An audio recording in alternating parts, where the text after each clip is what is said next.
भगवान गीता जी में सिद्ध हो रहे हैं। देखिए पवित्र गीता जी, इसमें 7वें अध्याय में गीता ज्ञानदाता कह रहा है,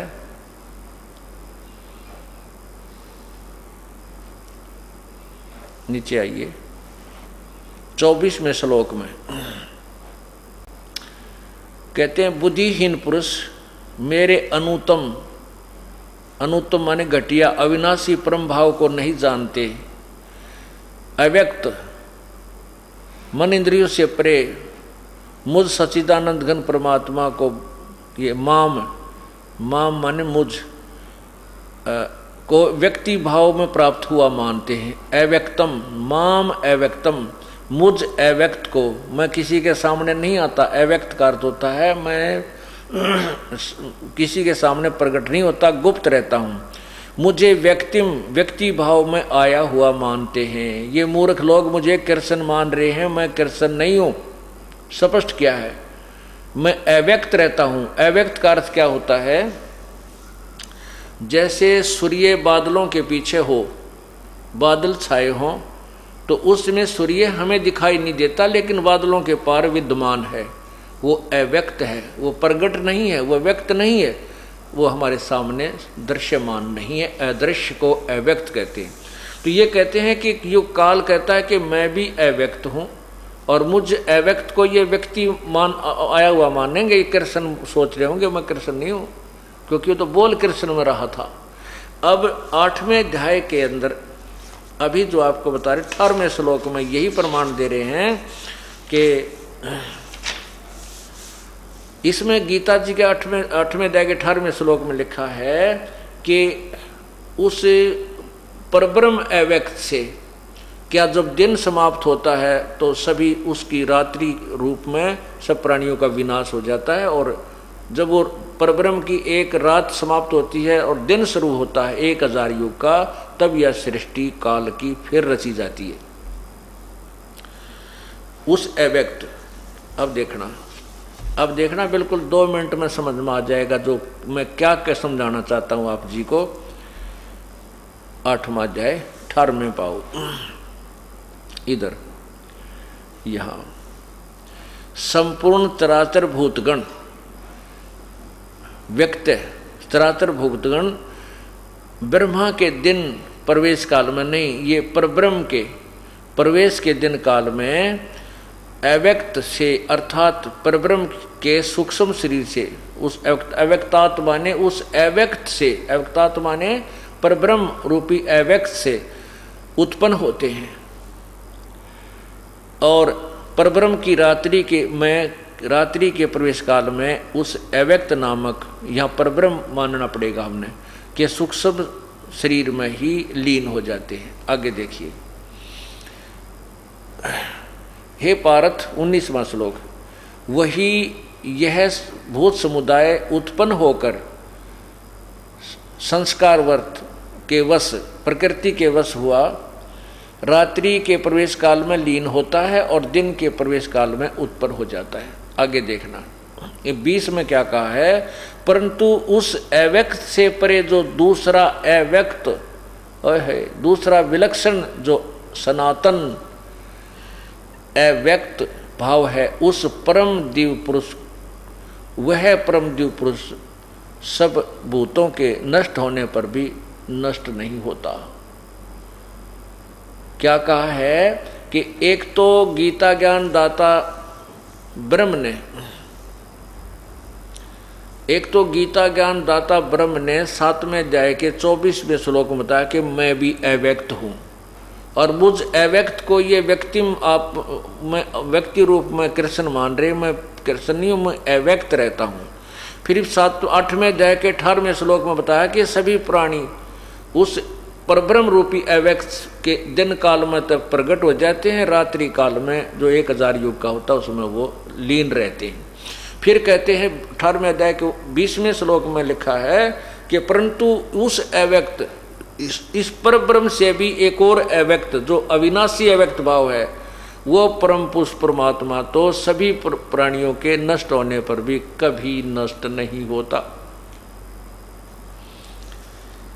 देखो 8वें अध्याय का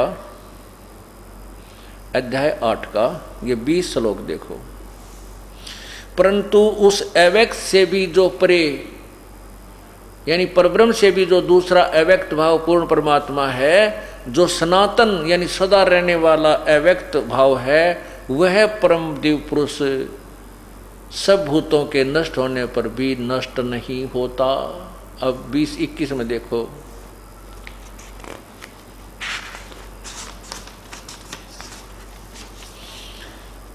अव्यक्त अक्षर, वो जो तीसरे नंबर का अव्यक्त है, परम अक्षर ब्रह्म है, वह अव्यक्त अक्षर इस नाम से कहा गया। अक्षर माने अविनाशी। अब इसमें क्या कहा है कि अव्यक्त अक्षर, वो उसको अक्षर माने अविनाशी, अविनाशी अव्यक्त इस नाम से कहा जाता है। उस अक्षर नामक अव्यक्त भाव को परम गति कहते हैं। ओए होए। और जिस सनातन अव्यक्त भाव को प्राप्त होकर मनुष्य वापस नहीं आते, वह मेरा परम धाम है। अब ये नीचे देखिए। हे परमात्मा, हे पार्थ, जिस परमात्मा के अंतर्गत, ओए होए, गीता ज्ञान दाता कहता है किसी और पूर्ण परमात्मा के विषय में, हे पार्थ, जिस परमात्मा के अंतर्गत सर्वभूत यानी प्राणी हैं, जिस सच्चिदानंद घन परमात्मा से यह संसार, यह समस्त जग परिपूर्ण है, वह सनातन अव्यक्त परम पुरुष तो अनन्य भक्ति से प्राप्त करने योग्य है। अब देखना, इसमें आपने 8वें अध्याय के 21वें श्लोक में एक शब्द पढ़ा है कि वो मेरा परम धाम है।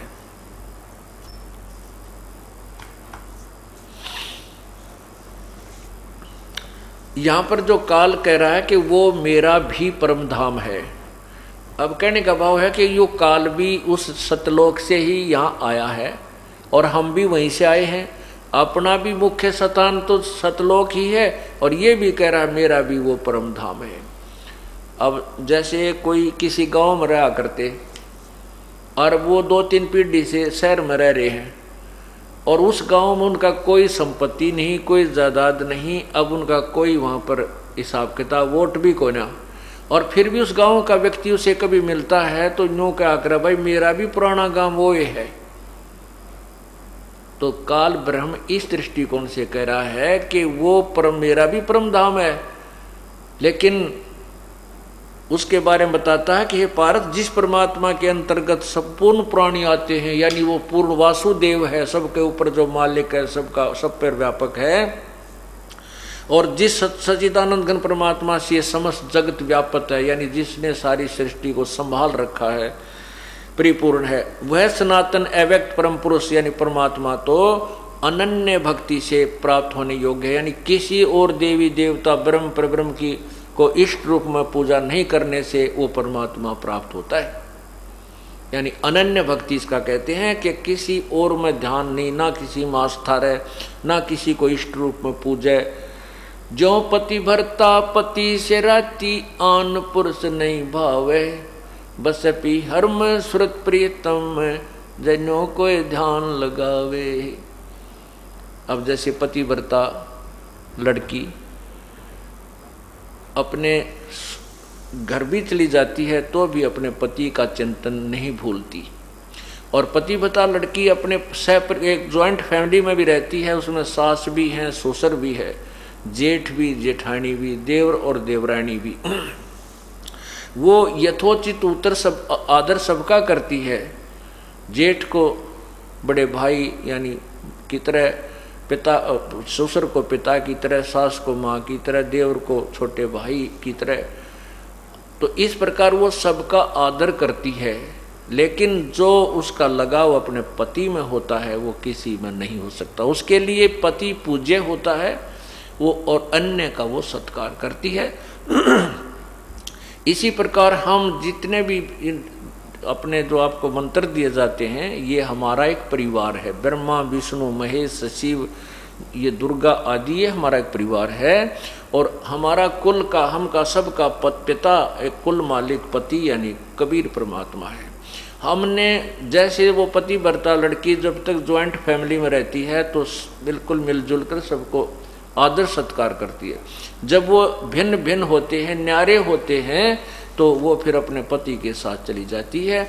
जेठ जेठानी में उसका कोई लगाव नहीं रहता, क्योंकि वो उसके साथ वो पति भरता। इसी प्रकार कहते जब हम यहाँ संसार त्याग कर जावांगे, इन तन्यारे होवांगे, हम अपने सतलोक चले जाएंगे, तुम्हारा कोई लेना देना नहीं रहेगा।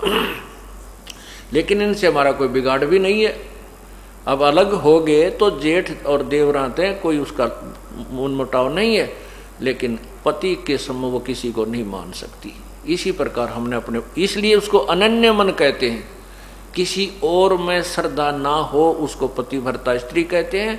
इसी प्रकार किसी अन्य देव में हमारी आस्था ना बने तो हम पतिव्रता पद पर रहेंगे और तभी परमात्मा को हम पसंद होंगे। और जब हम इस तरीके से उस कबीर परमात्मा को पूजेंगे, किसी देव में आस्था नहीं रखेंगे, तब हम पतिव्रता पद पर आ जाएंगे। उसके बारे में बताया है, पतिव्रता जमी पर जो जो धर है पाँव, समर्थ झाड़ू देत है, ना कांटा लग जावे। ऐसे भगत को जो पतिव्रता की तरह अपने पूर्ण परमात्मा पर आश्रित हो गया, फिर उसके जीवन सफर में वो पूर्ण परमात्मा कांटे रूपी दुष्कर्मों को ऐसे बुहार देता है जैसे उस मेरे इस भगत के, मेरे बच्चे के कोई कांटा ना लग जा, यानी कोई पाप कर्म का दुख इसको आ ना जा, आने से पहले ही वो उनको साफ कर देता है। जैसे वो पतिव्रता जमी पर जो जो धर है पाँव, वो समर्थ झाड़ू देत है, ना कांटा लग जावे। कहते हो समर्थ कबीर परमात्मा सर्वशक्तिमान प्रभु अपने बच्चे के उस जीवन सफर के आगे आगे पाप कर्मों को दूर दूर करता चलता है। मेरे बच्चे के कांटा ना लग जाए, यानी कोई कष्ट ना आ जाए। इसलिए लिखा कि वो पूर्ण परमात्मा तो अनन्य मन से प्राप्त करने योग्य होता है। अब ये तत्व ज्ञान है, गीता जी का ज्ञान है। अभी तक हमने गीता जी के बारे में 2 बात बताया करते। अर्जुन तेरा क्या जाता है, तू क्या लेकर आया था, तू है शरीर तेरा है नहीं, संपत्ति तेरी, तू क्यों मोह में फंस गया। वाह वाह, गीता का ज्ञान सुना दिया। गीता जी का ज्ञान तो ये है जो आपके समक्ष आ रहा है। उसको गीता जी का सार कहा करते, 4 लाइनों को। गीता जी का सार समझने में तो जोटा लगेगा पूरा, यानी पूरा समय लगेगा, और ये समझवाने के बाद फिर आपको सब ज्ञान फीका लगेगा। इसको तत्व ज्ञान कहते हैं। और ज्ञान सब ज्ञानड़ी, ये कबीर ज्ञान सो ज्ञान, जैसे गोला तोब का भाई, करता चले मैदान। अब ये तोब का गोला है कबीर परमात्मा का तत्व ज्ञान। अब देखना ये पूरे विश्व में छावेगा, और एक बार फिर देख लेना इस कलयुग के अंदर सतयुग जैसा एक माहौल बन जाएगा। क्योंकि हम जो धन इकट्ठा करना चाहते हैं, सेठ बनना, साहूकार बनना चाहते हैं, दूसरे न लूट कर, रिश्वत करके, 2 के 20 बना कर, डाके मार कर, कभी नहीं बन सकते। दूना पाप कमाते हैं, और जो किस्मत में लिखा उससे ज़्यादा प्राप्त नहीं कर सकते। यदि मान लीजिए आपने किसी ने चोरी चप्पा करके 2 के 20 बना कर 2-4 लाख इकट्ठे भी कर लिए, 1-2 लाख रुपया कमा लिया, कोई बालक बीमार हो जाएगा बच्चा, वो 4 लाख लग जाएंगे और वो बच्चा भी मर जाए, आगे बराबर है। अब ये कबीर परमात्मा आपको वो धन देगा जो आपकी किस्मत में भी नहीं है। आपके ऊपर आपका कोई भयंकर बीमारी है, लाखों रुपये लगने हैं, परमात्मा आपको वैसे ही ठीक कर देगा। आपको वो बच गए पैसे, और वो पाप कमा के तब पाप तो कमा सकते थे लेकिन पैसा नहीं कमा सकते थे। अब मैं आपको उस परमात्मा कैसे कृपा करता है 1-2 भगत का उदाहरण देता हूँ। अब देखिएगा, ये एक भक्त है धर्मचंद शर्मा। 718 शक्ति नगर बठिंडा पंजाब से आए हुए हैं वो धर्मचंद जी। वो कहाँ एक बार कृपा खड़े होकर के अपने भक्त भाइयों को दर्शन दे। वो सामने खड़े हुए, वो सामने हाथ जोड़े खड़े हैं। ये धर्मचंद जी शर्मा हैं, बठिंडा से आए हैं। इन्होंने पहले 30 वर्ष से एक पंथ से नाम ले रखा था जो 5 नाम देते हैं, निरंकार, ओंकार, ज्योति निरंजन, सतनाम, सोहम। ये 5 नाम वाले ग्रुप थे, ये नाम ले रखा था। उसके बाद इन्होंने हमारे ज्ञान का पता लगा, ये बरवाड़ा आश्रम में आए। अब 4-5 वर्षों से हमारे साथ जुड़े हुए हैं। ये अपने साथ परमात्मा का एक करिश्मा जो बीता है वो लिख रहे हैं। मैं आपको पढ़ के सुनाता हूँ। ये भक्त आपके समक्ष खड़ा है, बैठ जाइए जी।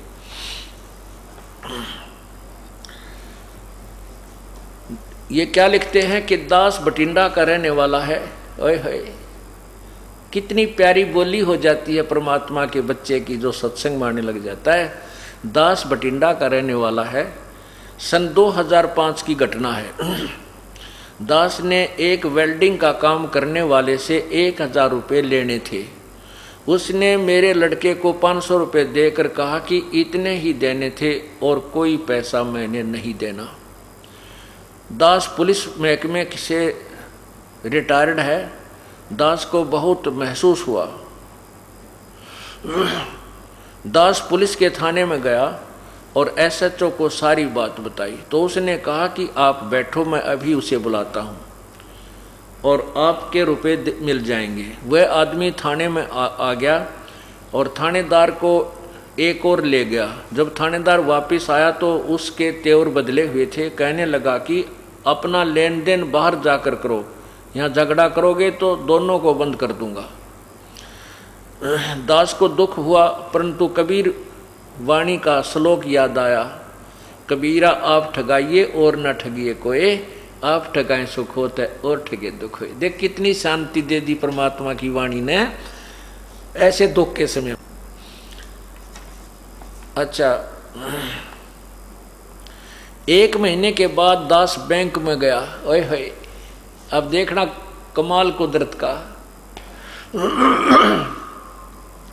1 महीने के बाद दास बैंक गया तो उनका प्रिंटर खराब था। क्लर्क ने कहा मैं हाथ से बैलेंस लिख देता हूँ। 1 फरवरी 2005 को मेरा बैलेंस 8,752 रुपये 63 पैसे था। ये देखिएगा, ये है स्टेट बैंक ऑफ पटियाला। ये इन्होंने एक प्रमाण भी साथ दिया है।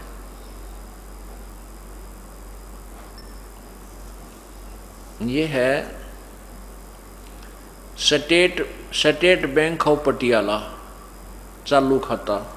अब इसमें क्या दिखाया है ये देखिएगा। ये है, नीचे देखना,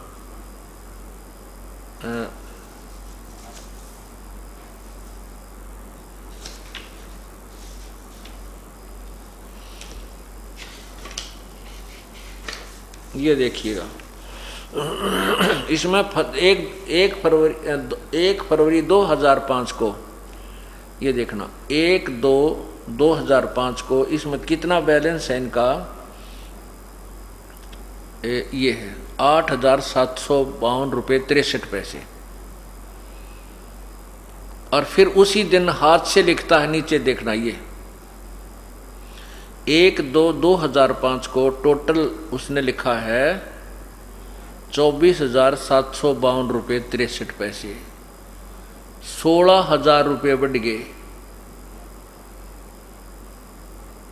ये 8752 8,752 रुपये 63 पैसे थे उसी दिन। प्रिंटर खराब हो गया तो उसने हाथ से लिख दिए। अब उसने जब हाथ से लिखा तो टोटल बैलेंस पाया 24,752 रुपये 63 पैसे। अब फिर उन्होंने ये 11,000 एक बार निकलवाए, 9,000 एक बार निकलवाए ये इस प्रकार जमा खाता चलता आ रहा है। अभी इन्होंने क्या बताया है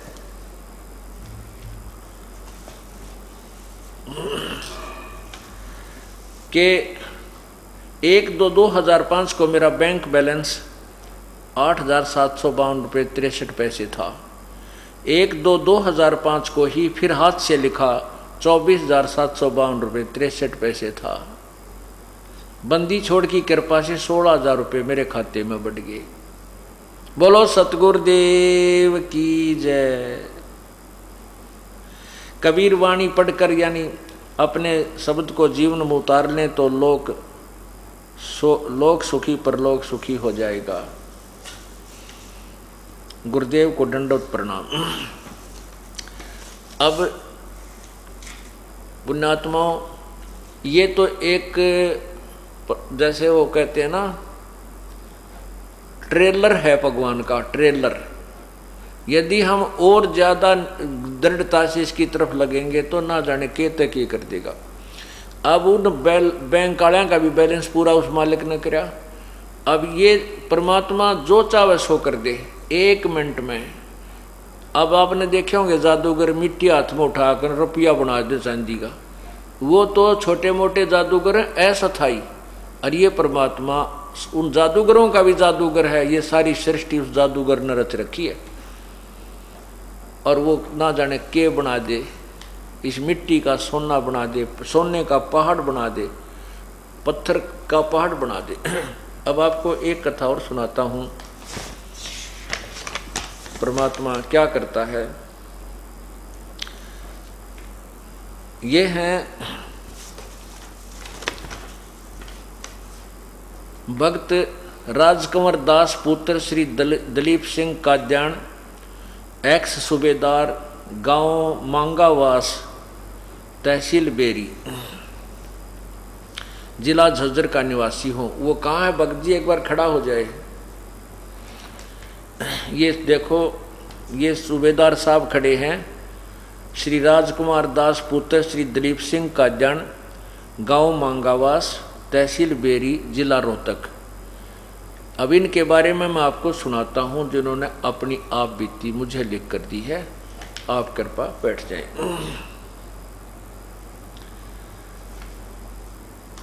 मेरा मोबाइल नंबर इतना है। मेरी पत्नी तथा दोनों बच्चों ने 1998 में सतगुरु रामपाल जी महाराज से नाम दान ले रखा है। उनके द्वारा लाई गई पुस्तक परिभाषा प्रभु की मेरे घर में रखी थी। मैंने इस पुस्तक को ध्यान से पढ़ा। मुझे ज्ञान हुआ कि भक्ति मार्ग में विकार बाधक है। मैंने भी सभी विकार त्याग कर सन 2005 में गुरुदेव की शरण में ग्रहण कर ली। भक्ति जारी रही, सब कुछ ठीक ठाक चलता रहा। मैंने मई 2007 में बाहरी दिल्ली में रिलायंस में सेवा ग्रहण की, वहाँ नौकरी करने लग गई ये। अचानक 18 फरवरी 2008 को मेरी जांघ में बड़ा सा सख्त फोड़ा अनुभव हुआ। 19 फरवरी 2008 को मैंने सत्यवादी राजा हरिश्चंद्र अस्पताल नरेला में जांच करवाई। डॉक्टर साहब ने फोड़ा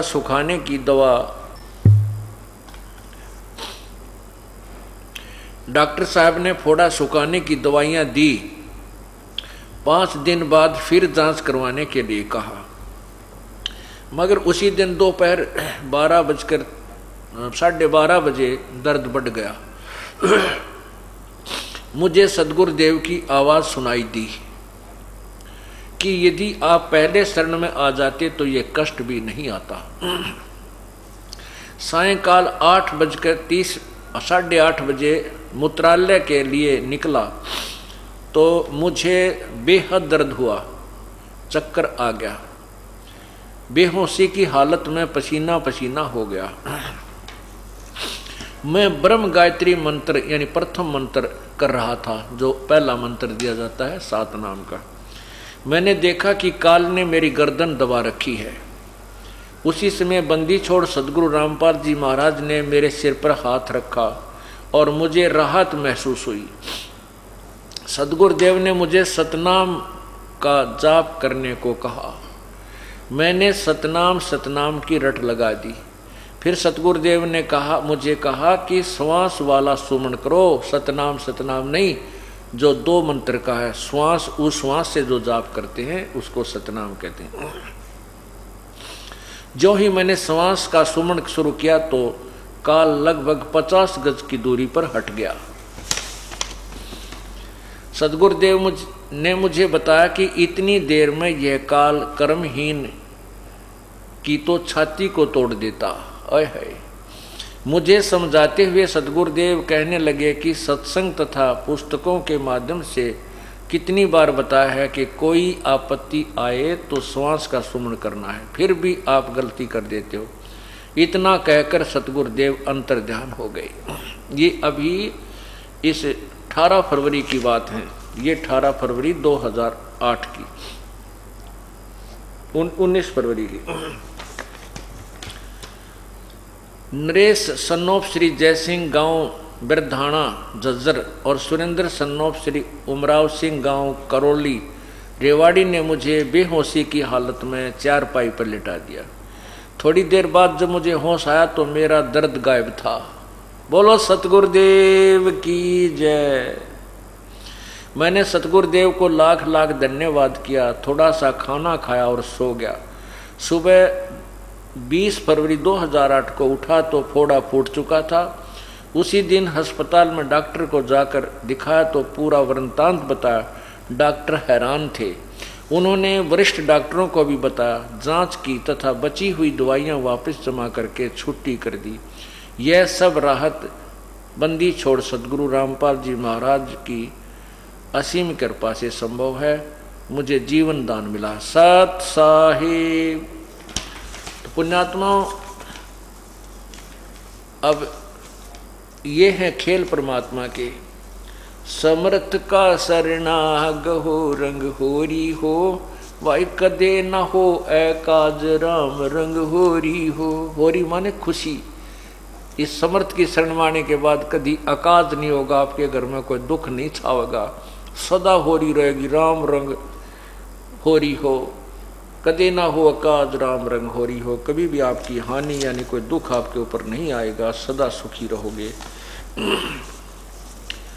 पुण्यात्मा, कोई सौभाग्य है आपका जो आपको ये मार्ग मिल रहा है। आप परमात्मा के चरणों में किसी युग में, कभी किसी जन्म में अवश्य रहे हो, इसलिए आप शीघ्र आ रहे हो।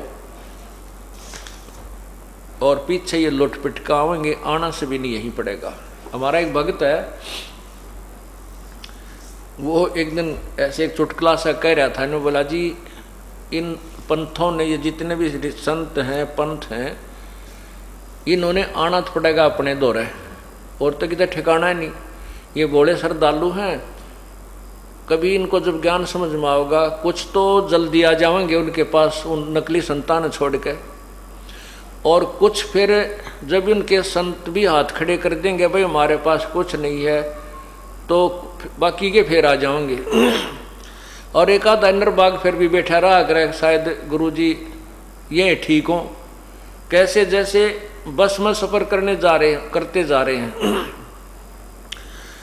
और वो बस खराब हो जाती है, तो कंडक्टर ड्राइवर ने कह दिया करें, भाई बस खराब हो गई है, दूसरी में बैठ लो। तो समझदार तो तुरंत उतर कर दूसरी बस की इंतजार करने लग जाते हैं, या पकड़कर दूसरी बस में चढ़कर चले जाते हैं। और कुछ एक फिर भी बैठे रहा करें, ना उतरा करें। कंडक्टर ड्राइवर भी कहते रहते, भाई उतर लो या बस खराब हो गई है, दूसरी बैठ लो, ना उतरे। और कुछ उतर जाए, फिर भी ना उतरे कुछ एक उसमें से। शेष जब उतरा करें, जब ड्राइवर और कंडक्टर भी उतर कर दूसरी बस में चढ़ ले, जब उतरा करें खराब बस में थे। बोला ये जो समझदार हैं वो दूसरे पंथा वाले तो शीघ्र आ जाएंगे, संकेत समझ दे, अगर बस तो खड़ी है चलती कोई ना। और कुछ फिर ये संत हाथ खड़ा कर देंगे थोड़े दिन में, भाई हमारे द्वारा पूरा तत्व ज्ञान नहीं है, किसी और के पास होता बेशक जाइयो। बाकी समझदार नहीं आ जाएंगे। और शेष जो कति अनाड़ी हैं वह जब आ लेंगे, जब उनके गुरुजी भी यहीं पर आ लेंगे, बोलो सतगुरुदेव की जय।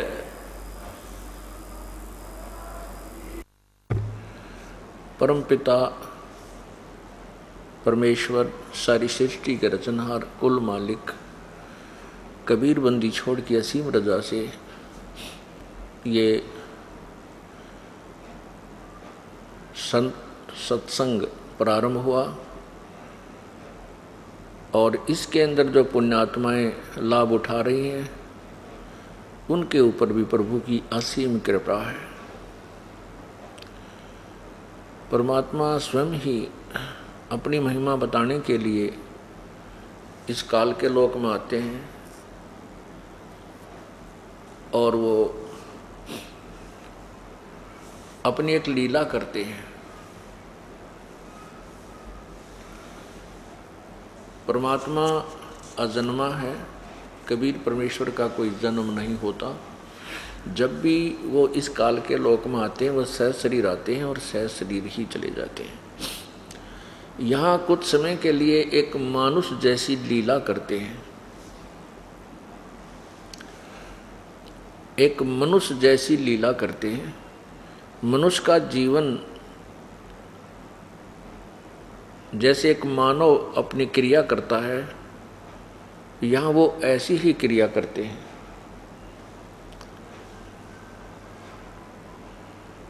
तो उस समय हम उसको केवल एक मनुष्य जान लेते हैं, हम उन्हें भगवान नहीं मानते।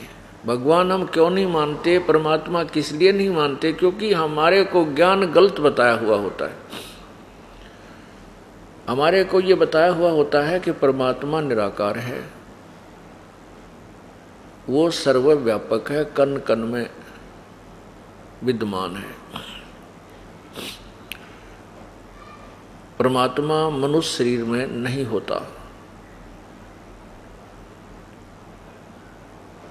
इसलिए हम परमात्मा जब आते हैं तो उसको एक मानव ही मान लेते हैं, दूसरा नाम उसका संत या भक्त रख लेते हैं।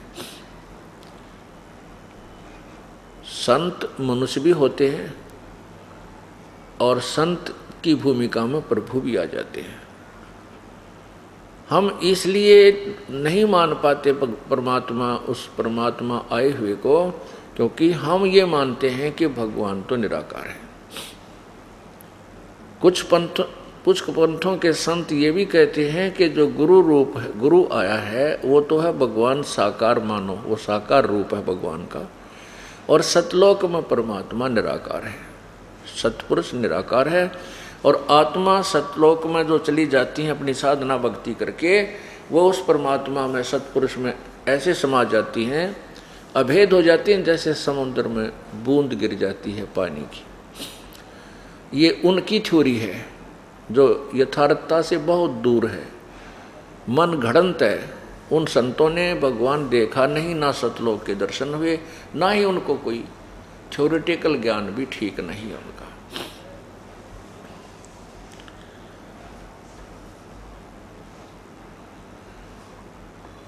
आज जो ये समापन हो रहा है, जो 14 जून से प्रारंभ हुआ था,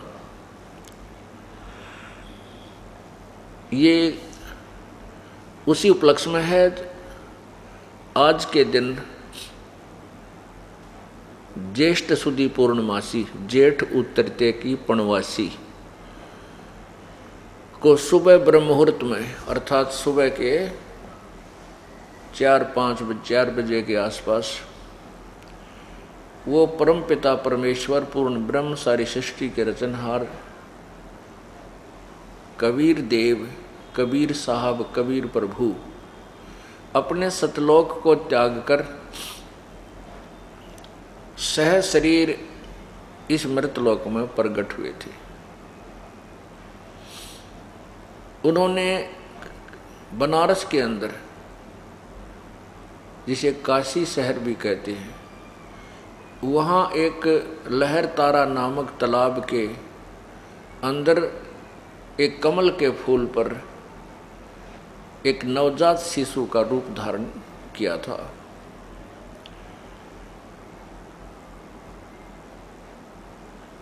उस उपलक्ष्य में, परमात्मा के यहाँ प्रगट दिवस के उपलक्ष्य में, ये ज्येष्ठ सुदी पूर्णमासी का सत्संग की प्रतिवर्ष किया जाता है। सन 2007 में हम इसे नहीं कर पाए, क्योंकि कहते हैं भक्ति मुक्ति के दाता सतगुरु भटकत प्राण फिरंदा, उस साहिब के हुक्म बिना नहीं तरवर पात हिलंदा। उस परमात्मा के हुक्म बिना तरवर का पत्ता भी नहीं हिल सकता। उसी की रजा से सब हुआ था, उसी की रजा से ये अब देखना क्या होगा। पूरा विश्व परमात्मा को पहचानेगा। हिंदुस्तान, हमारा भारत जो है, ये पूरे विश्व में विख्यात होगा, समृद्ध देश होगा। यहाँ वही शांति होगी जो सतयुग के समय हुआ करती थी। आपसी राग द्वेष, लड़ाई झगड़े, ये मार काट, पैसे के ऊपर इंसान कति शैतान हो लिया।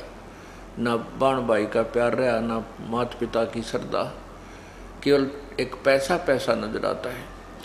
और ये तत्व ज्ञान के बिना ये जीव इस बुराई को त्याग नहीं सकता। और तत्व ज्ञान हो जाने के उपरांत ये प्राणी, जैसा कि आपने कल पवित्र गीता जी में सुना था 7वें अध्याय के 29वें श्लोक में, कि तत्व ज्ञान से परिचित होने के उपरांत और तत्व ब्रह्म यानी उस परम अक्षर ब्रह्म पूर्ण परमात्मा की महिमा और सतलोक में के सुख से परिचित, यानी तत्व ज्ञान के द्वारा पूरा ही वर्णन दिया जाता है कि तुम यहाँ इस मृतलोक में कितने कष्ट उठाते हो, जन्मते हो, मरते हो, जन्मते हो, मरते हो, कितना पहाड़ जैसा कष्ट आप उठा रहे हो। और सतलोक में जाने के बाद फिर तुम्हारा जन्म मृत्यु सदा के लिए समाप्त हो जाएगा। वहाँ फिर हम ऐसे ही रहा करेंगे जैसा यहाँ रह रहे। ये तो डुप्लीकेट माल है, यहाँ का जो जीवन है, यहाँ की पृथ्वी है, यहाँ के जो सुख हैं, ये तो बिल्कुल 3rd क्लास 4th क्लास कह जाओ, वो माल भी नहीं है। उस सतलोक के जो सारा सुख है, सतलोक के अंदर जो आहार है, बाग बगीचे हैं, पहाड़ हैं, सब कुछ झरने बह रहे हैं, वहाँ बिना बादल के फुहार पड़ रही होती हैं। यानी जो सुख हम यहाँ आर्टिफिशियल फुहारे पूरे लाकर या वैसे प्राप्त करते हैं, वो वहाँ सदा बना रहता है। वहाँ कभी मृत्यु नहीं होती। सतलोक में जाने के बाद कभी मृत्यु नहीं होती। अब यहाँ हमसे आज कितने बड़े सेठ हैं, चाहे कितनी फैक्ट्री चलने से हम राष्ट्रपति बने हुए हैं, लेकिन मृत्यु होगी। ये सुख रह नहीं सकता, अस्थायी अक्षीण की परिवर्तनशील है। और वहाँ कांस्टेंट है, सदा रहने वाला शाश्वत सुख है। तो जब हमें ये पता चलेगा कि ये जो हम लूटा लुट्टी खसोटी कर रहे हैं या पैसे के ऊपर हम कुछ भी करने को तैयार हो जाते हैं बुरे कर्म को, फिर ये ज्ञान हो जाएगा कि जो हम 2 नंबर से पैसा इकट्ठा करते हैं किसी भी कारण से, चाहे चोरी से, ठगी से, लकोक या कोई और मिलावट मिलूट करके, रिश्वत आदि ले करके, वो पैसा हमारे लिए एक बहुत बड़ा दुखदाई होगा। और हो सकता है उसके कारण हमारे घर में कोई ऐसी बीमारी लग जाए जो वो पैसा जो हमने दूर दूर से जोड़ के इकट्ठा किया वो भी चला जा, और वो बच्चा भी मर जाए जिसके लिए हम उसको सुखी करने के लिए और दुनिया को लूट लूट कर धन जोड़ रहे थे। क्योंकि प्रभु का विधान है कि भाग्य के बिना जितना भी आपकी किस्मत में है उससे ज़्यादा नहीं मिलेगा और कम भी नहीं रहेगा। ये तो है एक कॉमन रूल प्रभु का, साधारण सामान्य कानून है। तो ये कानून अटल है। कब तक अटल है? जब तक पूर्ण परमात्मा की शरण नहीं मिलती।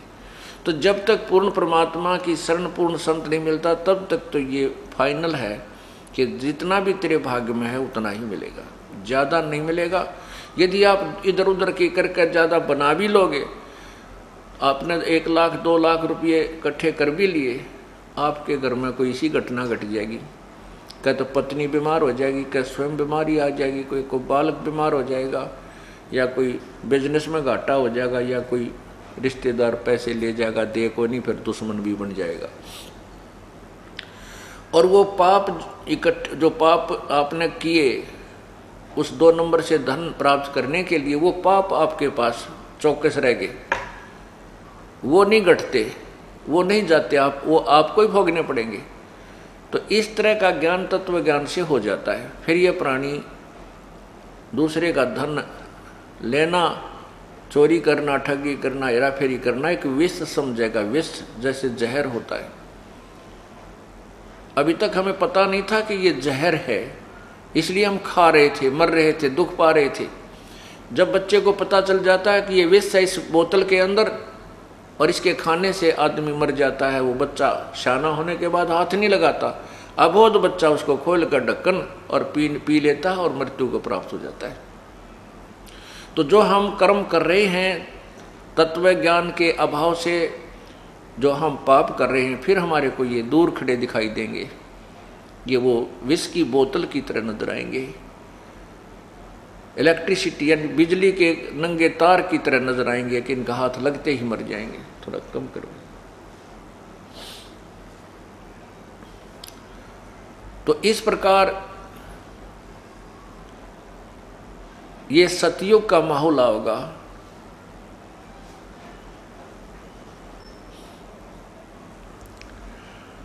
अब आप सत्संग में आते हैं, देख रहे हो, मैं तो विशेषकर देख रहा हूं कि जब से इस दास ने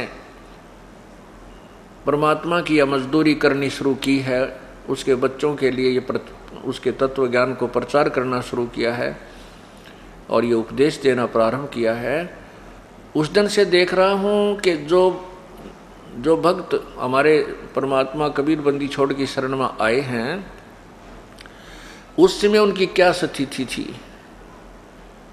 शुरुआत में तो वही आए हैं जो केवल बीमार थे, रोगी थे, किसी का घाटा हो रहा था, क्या में बरकत नहीं थी, पशु मर जावे थे, किसी की फसल खराब हो जाती, किसी का ट्यूबवेल ना लग गया था, किसी की भैंस के थन बिगड़ जाए थे। तो शुरुआत यहाँ से हुई थी, क्योंकि समर्थ की समर्थता का तभी पता चलता है जब हम उसके गुणों को प्राप्त करते हैं। जैसे हम परमात्मा के विषय में सुना करते थे, प्रभु ये कर देता है, प्रभु निर्धन को धनवान बना देता है, परमात्मा रोगी को स्वस्थ कर देता है और परमात्मा अंधे को आंखें दे देता है, प्रभु पिंगल को पहाड़ पर चढ़ा देता है। तो ये हम भगवान के गुण सुना करते, लेकिन होते कहीं नहीं देखे थे। हमने ये मान लिया था कि ये कभी सतयुग में होते होंगे, अब नहीं हो सकते, क्योंकि हमारी बाल बुद्धि थी, मंद बुद्धि के थे हम, तत्व ज्ञान नहीं था।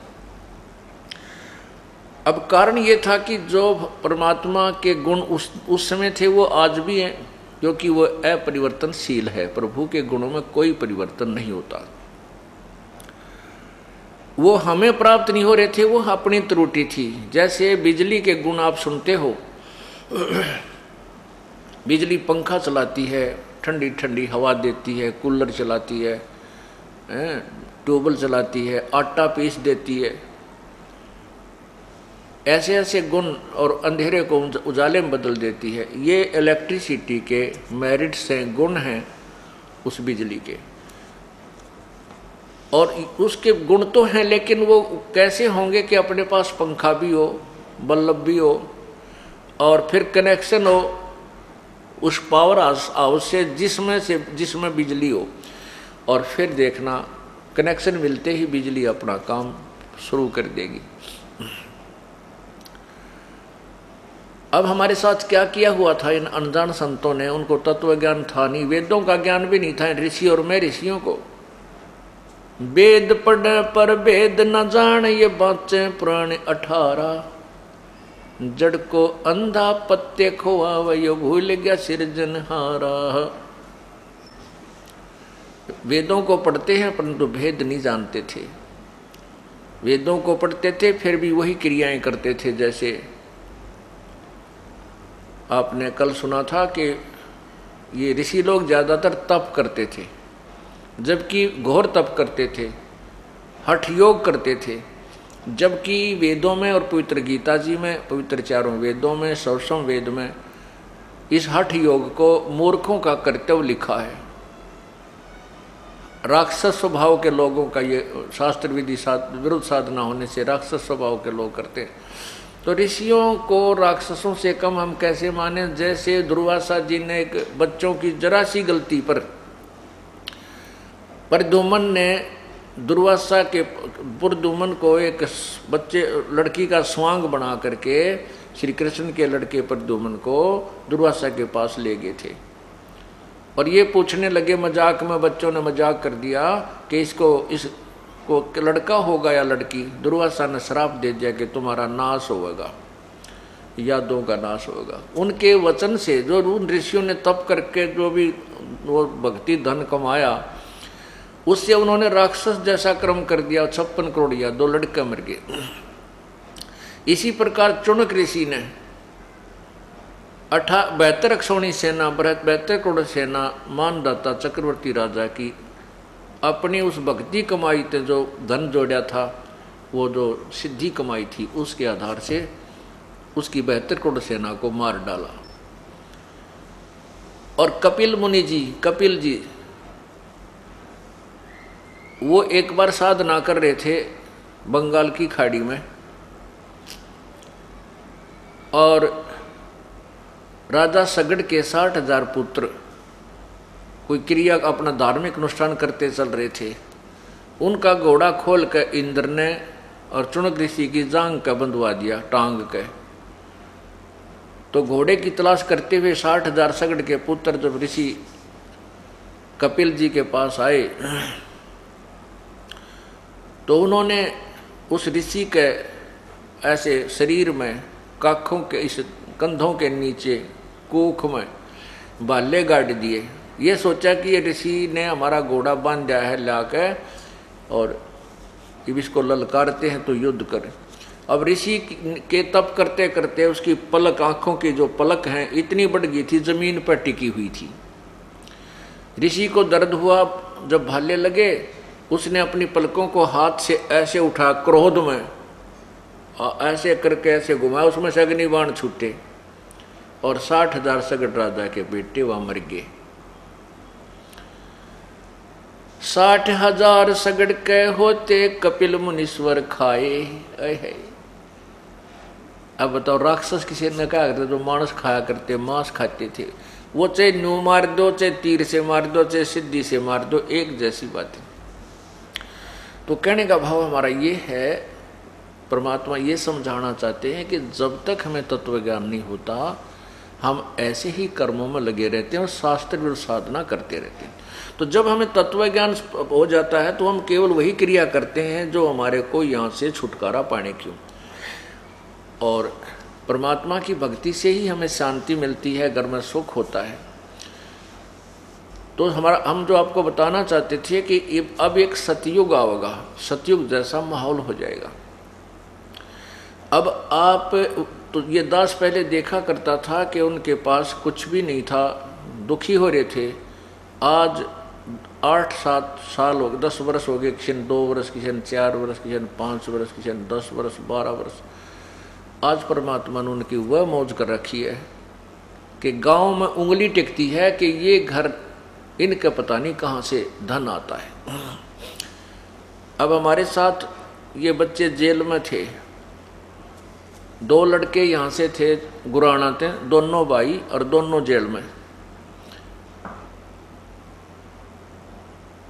तो परमात्मा अपने बच्चों के साथ रहता है।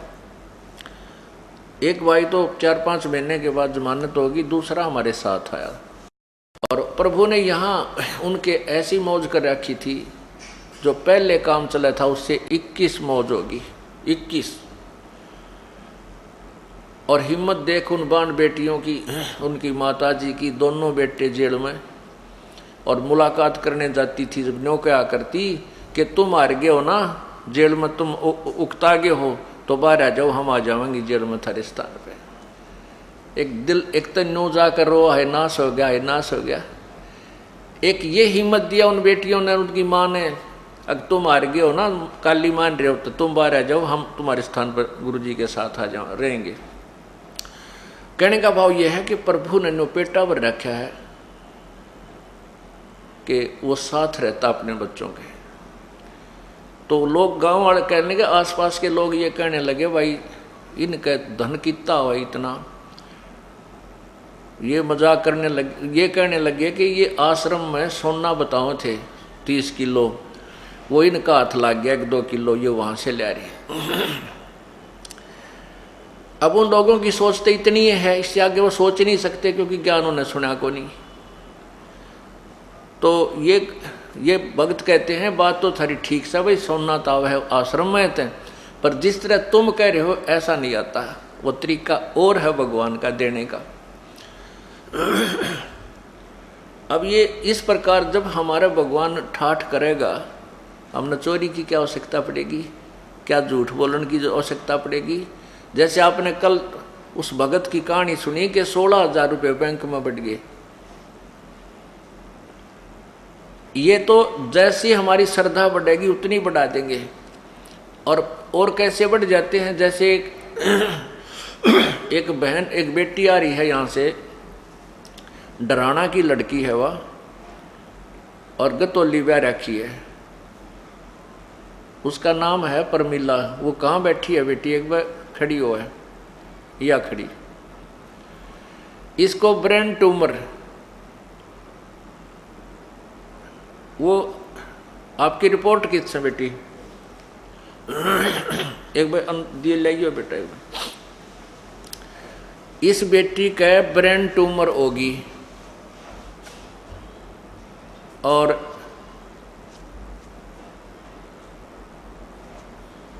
ब्रेन ट्यूमर होगी तो इसकी हाथों की पैरों की हड्डी बढ़ गई 1.5 इंच, ऐसा बूंदी शकल, और मुंह भी और डालका हो रहा है इस बेटी का। और इसने लिखा अपनी आत्मकथा,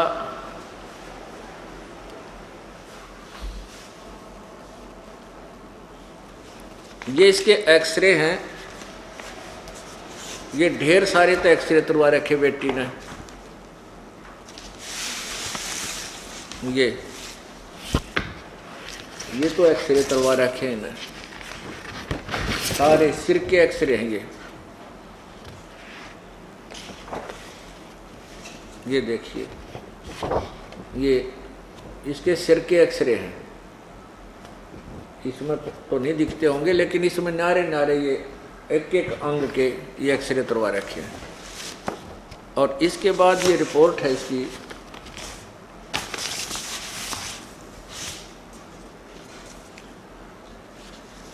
ये रिपोर्ट है, ढेर सारी।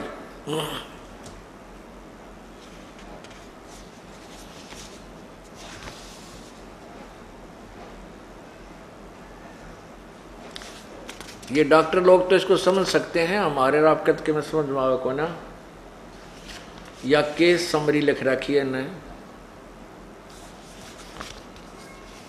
ये देखो इसको पढ़ लियो, या डॉक्टर की लैंग्वेज महारत समझ में आवे को नहीं। हाँ बस ये देखो, ये है केस समरी।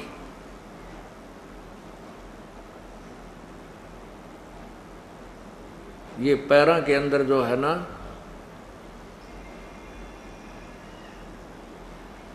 ये पढ़ लेंगे डॉक्टर लोग और बता देंगे भाई सच्चाई है कि झूठ है इसमें, यही न लिख रखी है।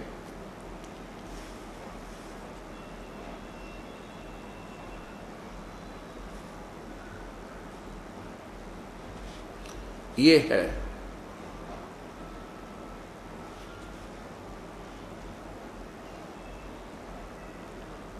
ट्रीटमेंट गिवन, ये लिख रखा है।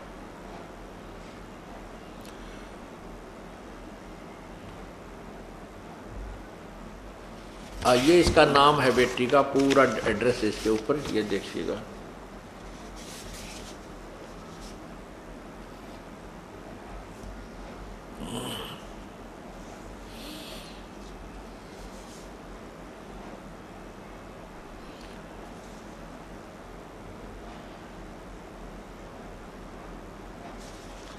ये तो यहाँ का है, और ये बहुत से ऐसे हैं इसके अंदर, बहुत ज़्यादा, कई कई हॉस्पिटलों में दिखा रहा है किसी बेटी ने।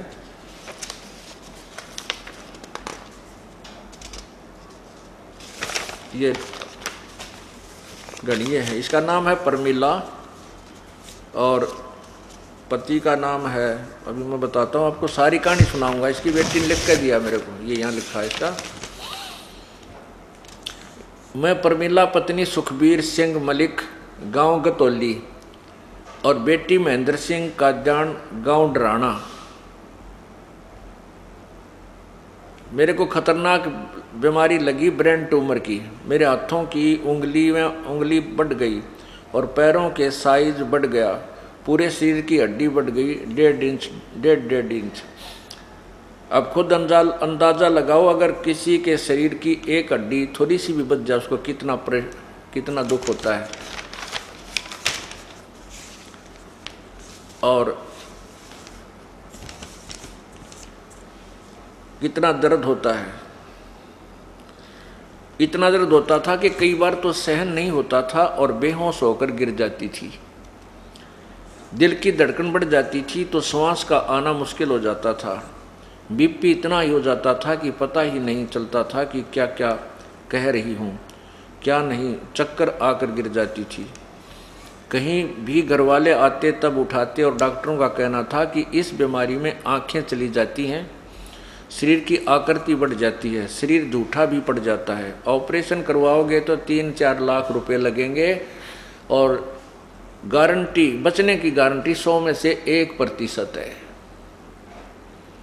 अब पुण्यात्माओं विचार करो, अब इस परिवार को 3-4 लाख रुपए परमात्मा ने बचा दिए, तो ये कौन चोरी करेगा, कौन ठगी करेगा। और फिर इनको ये पता चल जाएगा कि अगर तुम आगे से किसी की को हानि करोगे, चोरी करोगे, ठगी करोगे, झूठ बोलोगे, 2 के 20 बनाओगे, मिलावट करोगे, रिश्वत लोगे, तो ये रोग फिर लग जाएंगे, दुख फिर आ जाएंगे। तो ये जहर दिखाई देंगे इनको, ये छुएंगे नीचे, भूखे रह लेंगे एक समय। तो इस प्रकार जब हम एक दूसरे को, हमारे को जब इतना ज्ञान हो जाएगा, हम पाप कति त्याग जाएंगे और लूटना तो दूर है, लूटा करेंगे, क्योंकि हमें ये भी ज्ञान हो जाएगा कि दान धर्म करने से हमारे जो पाप भी नष्ट होते, कुछ कम होते हैं और दान से ही हमें लाभ होता है, परमात्मा की प्राप्ति में सहयोग मिलता है। तो फिर हम दान करा करेंगे, हम लूटेंगे नहीं, 2 पैसे हाथ से छोड़ा करेंगे। तो 3-4 लाख रुपए लगेगा और बचने की 100 में से 1% भी नहीं कह सकते कि बच जाएगी। ऑपरेशन के दौरान अंधी भी हो सकती है। ओए होए, ऑपरेशन तो करेंगे तो अंधी भी हो सकती है, पागल भी हो सकती है। पूरी सूज गई थी मैं, हाथ पैर मुंह मोटा मोटा हो गया था और ऑपरेशन भी सिर्फ 2 जगह से हो सकता, एक गंगाराम हॉस्पिटल और दूसरा अपोलो हॉस्पिटल दिल्ली में। तब मेरे पापा ने गुरुजी के चरण पकड़कर रोए कि आप क्या नहीं कर सकते। ये तो अभी 1 महीना पहले की बात है। ये महेंद्र भगत जी ने उपदेश ले रखा था। ये आकर के कहा, जी आप हम तो गरीब आदमी ना, ये पैसा भी चल किसी पे ले दे कर ला जा, बच्चन की आस नहीं है, छोरी की जिंदगी बर्बाद होगी। तो इस लड़की को हमने यही बुला लिया, बेटी तू आ जा, यहाँ कुछ दिन सेवा कर, समागम चल रहा है। उस दिन इस लड़की की शक्ल देखी नहीं जाती, ऐसी हालत थी इसकी। ऐसा उठ पटांग सा मुँह, नारा बड़ा हाथ जैसे अब शीशे दिखा करें और आंगली हाथा की इतनी लंबी लंबी न्यारी दिखें, इसी बूंदी। और आज यह बेटी थारे सामने खड़ी है। एक बार पर मिला, इधर आजा बेटी।